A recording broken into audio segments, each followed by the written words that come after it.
Hello and welcome to Market Domination Overtime. Stocks closing lower here as earnings season kicks off to a slow start. Our very own Jared Blickery standing by with all the headlines. Jared. Thank you, Josh. Well, it was kind of a down day on Wall Street. Let's check out the Dow. That is by far the biggest down mover that we're seeing, down about 400 points or 0.8%. And you can see it closed not that far off of the lows, and it hit those lows just about 30 minutes ago. Here's the NASDAQ composite. Now, we had a little bit of green earlier on, and we did have a surge into the close, but wasn't enough to reclaim that green spot. And the S&P 500 down about 0.2%, pretty similar chart that we were looking at before. Do want to point out S&P 400, the mid caps, we did have a record high there that was up 0.2%, and you can see the mid caps were green most of the day. Small caps, Russell 2000 did not manage to pull out a similar win. Let's check out the sector action. Energy was in the top spot, up 1.5%, followed by staples, real estate, and utilities. We also have industrials and materials green, but those four are kind of defensive sectors, and so that's what you would expect to see on a more or less defensive day. Claiming the down spot here, the top down spot, or the worst off, that would be financials down about 2%, followed by communication services, and we got healthcare, discretionary tech, all of those underperforming the S&P 500. And we'll take a look at the Dow here, and we see some green in NVIDIA and Apple, just small gains, about half a percent and 1/3%. Walmart up 2% though, Home Depot up 1%, Coca-Cola up 1%, J&J up 2%. A lot of those are defensive names, and as I said, Staples was one of the leaders today. But it wasn't all green. We did have Salesforce down about 7%, Verizon down 2%, and American Express down 0.5%. Thought I'd give you the closing numbers on the banking sector since we have big bank earnings in focus right now. JP Morgan down 4%, Morgan Stanley down 2%, Wells Fargo and Bank of America, Goldman Sachs, Citigroup, all of those down 1%. We're going to get a bunch more tomorrow morning, so stay tuned for that one. And I'll point out energy. That was one of our winners today, and you can see I'm not seeing one red spot there. So ExxonMobil in the upper left, that's the biggest in this group. That was up 2%. Chevron up about half of that. And Shell up about 2%. And on that note, I will send it back to you, Josh. All right. Thank you, Jared. Well, the concerns over the Federal Reserve's independence adding another layer of pressure onto an already delicate balancing act for the central bank. Wall Street CEOs, including Jamie Dimon, voicing support for Fed independence. This is all coming days after the DOJ opened a criminal investigation into Fed Chair Powell. Here with a closer look is Mercatus Center Distinguished Senior Fellow and former Kansas City Federal Reserve Bank President and CEO Thomas Hoenig. Thomas, it is good to see you. So let's start right there, Thomas. This criminal investigation into Fed Chief Jay Powell. You saw Trump going after Powell again today hard. Do you look at this, Thomas, and you have concerns about Fed independence, or do you think, this is Trump? This is headlines, social media posts, huffing and puffing, but it'll blow over? Well, I think it is a little bit of, maybe a lot of huff and puffing right now. I think the main point is right now that it is dying down. It was a big announcement as the chairman came out after receiving the subpoenas and announcing it. As people have rallied around him, it's become less on him and more on the administration. It depends on how much this goes forward, what factors come into play. But I think for the most part, it's a road to nowhere, and we'll see how that plays out in time. I think in the meantime, the focus should be on the economy, and I think that's what the markets have, for the most part, decided. Well, I want to get your views on the macro, Thomas, but one more question about this, because there were these comments from BNY's CEO, and I thought they were interesting, per Bloomberg, saying these attacks on the Fed counterproductive to the White House's own goals of boosting the economy and prioritizing affordability, saying questioning one of the tenets that underlies the bond market runs the risk of actually doing the opposite of that. What do you make of that? Potentially, is it counterproductive for the Trump administration?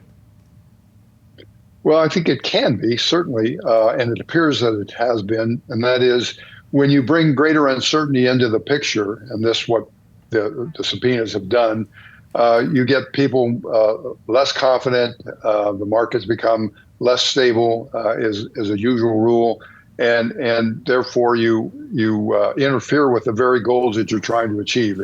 And I think it's important to recognize that the Fed has, in fact, been easing. It's eased 3/4 of a point here in this last 3 meetings. They have a strong incentive, it appeared in the last meeting, to focus on employment or unemployment over inflation. So they had things going to where the Fed was actually, I think, going the way the administration wanted with easing policy. And you had the prospect of a new chairman over the next several months, through May at least, when Powell leaves. Now this has become a little more fuzzy as different senators have said, until this is resolved, we're not going to confirm anyone else. So it has thrown kind of a monkey wrench into the game, and I think that's unfortunate for everyone. Switching gears, Thomas, the CPI print this morning, softer than expected. I'm curious to get your take, Thomas, and what you think the inflation trajectory looks like from here.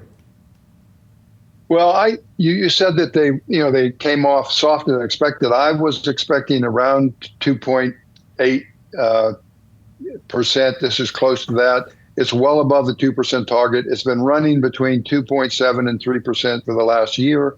So I think inflation is still an issue. It has been kind of set aside. I think even though they say that 2% is still the goal, they've kind of implicitly accepted 3% for now as they focus on unemployment. And I think that also may bode for inflationary problems down the road. They'll just have to watch it and be careful, because if they let inflation get out of hand and move above 3% as they pursue stronger employment numbers, I think they could find themselves with both higher unemployment, and higher inflation. So they need to be focused. Is your bet, Thomas, that they stand pat at this next meeting? As you look at it with the issues of a soft labor market, but yet inflation higher, and the economy being fairly strong right now, the third quarter was strong, looks like the fourth quarter, and when you put all this together, with the real interest rates less than 1%, there's a very good case for holding pat and waiting and seeing how the winter and then the early spring plays out before you make your next decision on whether to move up or leave them unchanged, or even move down if that becomes an issue later. I'm curious, Thomas, how do we reconcile this economy, which is resilient, with this cooling labor market? What explains that, Thomas, and does that continue in your opinion? Well, part of the labor market is politics, in the sense that immigration has been, really an issue in this country. Secondly, tariffs, while they're mitigated, they're not as nearly as disruptive as people were afraid of. They're still slowly having an effect. We've seen that in the manufacturing sector. So that's part of the issue. One part of the issue. The other is there's still a lot of fiscal stimulus. We still, as a country, we're increasing our deficit every year. We have a deficit every year of $2 trillion. That's a lot of stimulus and a lot of money coming into the economy as the Fed monetizes some of that debt. So that brings inflationary pressures down, and so that's why you have this very kind of difficult economy to reconcile. But the economy overall has remained resilient because of strong fiscal policy, strong monetary policy. And that's, I suspect, will continue at least through the election this year. Final question, Thomas, just on the labor market. I'm curious what role you think AI could already be playing there. I mean, I do know some economists think, at least on the demand side, it's a factor. Well, it may be a factor, but it's a very small factor at this point. I mean, AI has done a lot in some of the simplest, shall we say, repetitive exercises and at the lowest level of employment, but moving up the chain into the where it has more effect, that may be in the future. But at this point, it hasn't been enough to really to significantly change the productivity numbers in the economy. The productivity numbers are strong, but that's as much from the very strong economy as from AI. Thomas, great to have you on the show today. Thank you. Sure. Thanks for having me.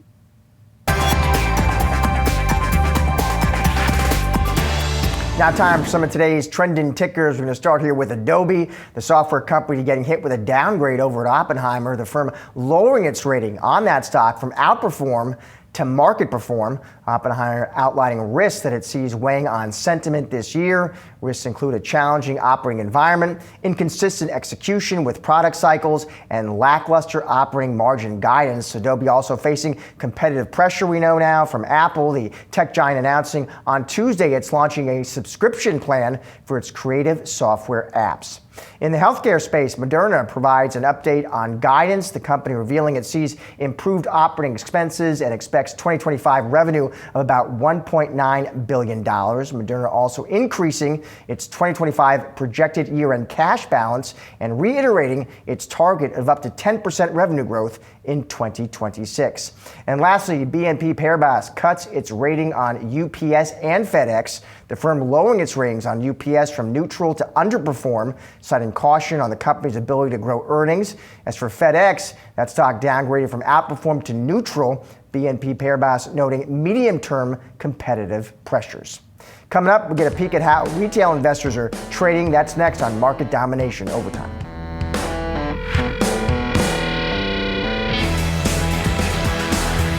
We're checking in on the pulse of the retail investor now. The latest Schwab Stacks report shows traders were net sellers at the end of 2025. Joining me now, we got Joe Mazzola, Charles Schwab, head trading and derivatives strategist. Joe, great to see you as always. So it looks like the Stacks, it did dip in December, Joe. Retail investors, they turn net sellers. What do we make of this, Joe? Is that shift, is it real and durable, or no, it's more chalked up to end of year repositioning? Explain it for us.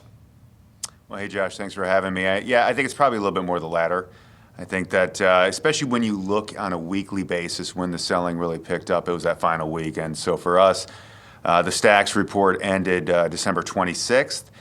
And that's when we saw a decent amount of the selling activity. It also happens to be a week, Josh, if you look at the overall markets where volume was down about 26%. So I wouldn't read too heavily into the fact that it's the first decrease in 6 months. But at the same time, I would look a little bit more closely maybe at kind of the activity, what they were selling, what they were buying. They sold IT, they sold consumer discretionaries. And what did they buy? They were kind of part and parcel to the market in looking for that cyclical trade. We saw financials, materials, industrials, those kind of led the way. I want to get into technology, which you mentioned, Joe, because that is interesting. It goes from biggest net buy in November to biggest net sell in December. What explains that, Joe? Is that profit taking? Is that what I chalk that up to? I think so. Yeah, I would agree, 100%. Especially when I look at, you talked about overall, right? I can look at it on the individual basis. So Palantir was probably the number 2 buy in November, but the number 2 sell in December. Why? Because the investors scooped up the stock after about a 25% pullback, and they unloaded some of those shares heading into the end of the year. You can make the same case with NVIDIA. NVIDIA, even though it was number 2 on the buy list for the whole month, once again, like I said, it was that final week where we saw investors trimming profits there. The one that they just don't seem to be getting right, and it continues to be on the sell list, is Intel, even as Intel sets new highs today. And that one's interesting to me because there continues to be a lot of the kind of the sell the rip mentality from the retail client base, but Intel just keeps on chugging along, doesn't it? That surprised a lot of people. Let me ask you this: in terms of the popular buys, Joe. Netflix, and I see NVIDIA on there, I see Broadcom on there. Yeah. Do you think is there a common theme or themes there? I would say specifically with Netflix and Broadcom, you can see some common themes. Netflix, basically pulled back 15-20% during the month. Now, they've been buying on the dip, but unfortunately, Netflix hasn't really rallied back. So that one's kind of been stuck in the mud a little bit. NVIDIA had a little bit of a pullback in the month of December, not to the same extent. And Broadcom actually, rallied into an all-time high on earnings. Came out with what, you could make a case was a pretty decent earnings report. I think maybe the forecast was a little bit below what investors were hoping for, especially in terms of the margins contracting. and stock sold off on that, and that's where you saw buyers step in. I think maybe the difference this time is we're not seeing a lot of that push through into kind of the mid-month of January in terms of those stocks becoming the leaders again.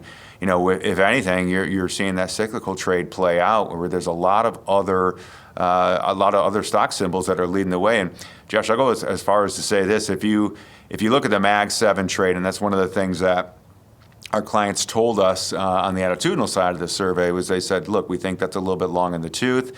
We think those stocks are a little bit overvalued. There's only 2 out of the 7 Mag 7 stocks that outperformed the S&P in 2025. So yes, we give it a lot of lip service, but it's really a stock picker's market, and there's other opportunities out there. I know, Joe, you think a lot about this market. You've been watching it for a long time. A theme that's developed on the show is I do hear strategists, there's a lot of bullishness, and people are constructive, and for very good reasons. The economy's resilient, earnings are solid, monetary stimulus, fiscal stimulus. But I do hear folks saying, hey, I'm constructive, but I also do expect more volatility in 2026. That's a theme, and I'm just curious what you make of that. I think it's a fair point. I think on a day like today, well, let's just take a look at the last 2 days, right? We came in Monday morning with the futures down, 40 points or so in the S&P 500, and we kind of rallied into the close, and it looked like a fairly constructive day. J.P. Morgan earnings were for the most part pretty good this morning. I think there was a little bit of caution around maybe some parts of their business, and then I think one of the overhangs right now continues to be just some of the social media chatter in terms of what could happen with credit card fees and what could be happening in the economy. And so I think that provides a little bit of a cloud right now. But overall, heading into earnings, the markets are set up technically in a good position. You got about 65% of the stocks trading above their 50-day moving average. You've got the RSI pointing in the right direction. Now, one thing that provides me potentially a little bit of caution is the idea that analysts are predicting about a 14 to 16% year-over-year growth in terms of earnings for the S&P 500. At the same time that they're predicting that growth is going to maybe shift away from some of the tech leaders. And so you're going to have to get some real outperformance from the other sectors. Financials, being one of those, and they didn't have a very strong day today. So does that mean, Joe, because I know you watch the technicals closely, does that mean, looking at the charts for the SPX, does that mean you're neutral here? Is that how you would characterize it? I would say the market's fairly neutral, right? I mean, although we did set a new all-time high again today, intraday, we didn't hold it into the close, but I think you're seeing some consolidating. It's been going on for a while, Josh. I mean, it's interesting that we continue to set maybe all-time highs, but we haven't seen that big thrust, right? That big market push, that market breadth thrust that you would expect to see. Now, you could make the case that that's actually constructive for stocks, because a lot of times you don't see that in the middle of a bullish rally. Sometimes you see that at the end of a bull rally as the last bit of investors are starting to make their way into the markets. I think what you're seeing now, and I think this is, like I said, fairly constructive for the market, is you're seeing leadership changes. And what's interesting is there's not a lot of volatility during that change, because there's enough breadth underneath the surface to kind of hold things up. Now, what's interesting about these next couple of weeks is we just kind of kicked off earnings today in earnest. And so are the earnings going to be able to support some of these valuations? Time will tell, but I think we're probably heading into some consolidation with the opportunity to maybe have some volatility on the back end, because with the VIX around 15, 16, it's not really pricing in much movement in the market heading into what could be a volatile Q4 earnings cycle. Finally, Joe, I'm always curious about the generational differences in your stacks report. Gen X, the most aggressively positioned. Gen Z, cautious. What do you make of that? I think there's probably a couple variables at work there, Josh. I think probably, let's start with Gen Z on the cautious side. There might be some scar tissue from the 2021 trading that maybe that was their first entrance into the market. We see that a little bit overall in the stacks, because if you go back to 21, 22, the stacks really kind of mirrored the S&P 500. It's lagged a little bit the last 2 years, and I think that's just because there hasn't been participation amongst all of the different generations that to the same extent that we saw back then. I think another idea is just the idea of kind of that K-shaped recovery in terms of the economy. Gen X is tending to do a little bit better financially, just because. Why? Because a lot of them own their own homes. A lot of them have built investment accounts, and both of those, whether it's housing prices or investment accounts, they're still relatively high. Whereas Gen Z, I think, is probably still making their way into the housing market. They might be saving for a house at this point, and so they have to make some choices in terms of where they're allocating those funds. Joe, always great to have you on the show. Thank you. Thanks, Josh.